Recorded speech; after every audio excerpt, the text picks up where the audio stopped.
part à Bogota pour notre tour du monde des correspondants. Bonjour Léa Hurel, on vous retrouve depuis la rédaction hispanophone de France 24, comme chaque mercredi.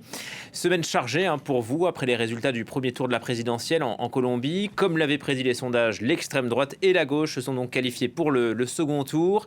Il va falloir convaincre désormais les 17 millions d'abstentionnistes. Oui, Julien, et ça va être un sacré défi. En Colombie, le vote n'est pas obligatoire, mais on le sait, c'est aussi un droit qui est fragile, vulnérable dans certaines zones du pays, notamment à cause des pressions exercées par les groupes armés. En Colombie également, les procurations n'existent pas, et c'est un pays où l'abstention est une pratique persistante, ce qui s'explique notamment par le manque de confiance dans les institutions.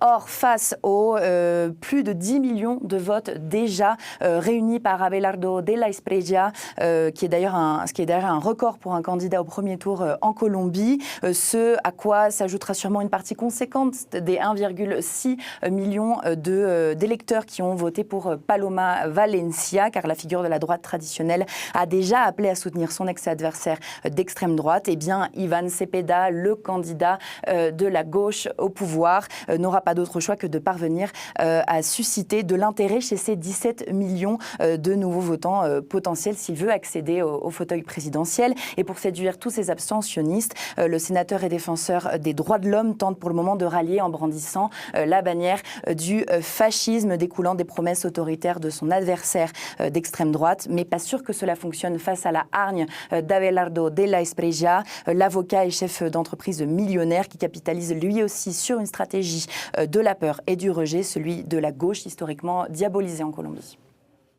Léa a aussi révélé le fossé en Colombie entre les régions du centre qui ont donné leur voix aux candidats de l'extrême droite et les régions côtières qui, elles, continuent de voter pour la gauche.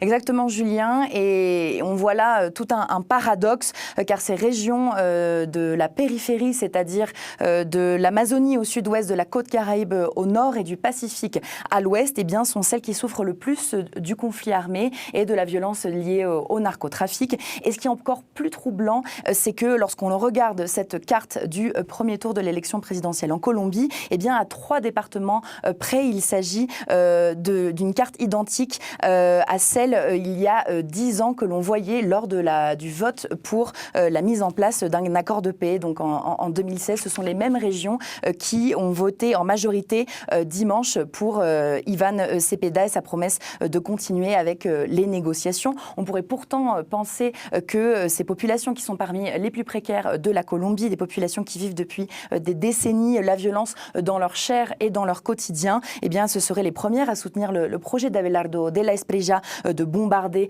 tout simplement les groupes armés illégaux et de pulvériser les cultures de coca. Mais la réalité est beaucoup plus complexe. Et donc ce premier tour de l'élection présidentielle a donc confirmé la profonde division politique qui traverse la Colombie. Mais c'est une division qui ne date pas d'hier.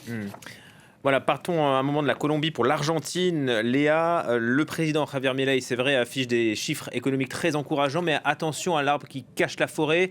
Pour la 2e année consécutive, l'Argentine figure parmi les 10 pires pays au monde pour les travailleurs. Expliquez-nous.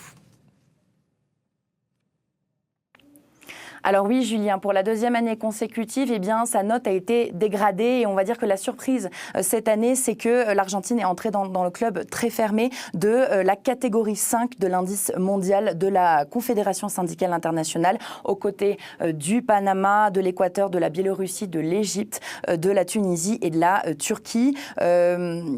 C'est une détérioration de la note qui est due aux modifications législatives apportées par le président d'extrême droite, Javier Milei, depuis son arrivé au pouvoir en 2023, qui a instauré ce que les analystes ont qualifié comme les pires assouplissements du droit du travail de l'histoire du pays, des mesures restrictives et défavorables qui contrastent avec la tradition historique de l'Argentine, un pays qui, malgré des avancées et des reculs, s'est distingué pendant des décennies par une législation du travail progressiste en matière de protection des droits des travailleurs.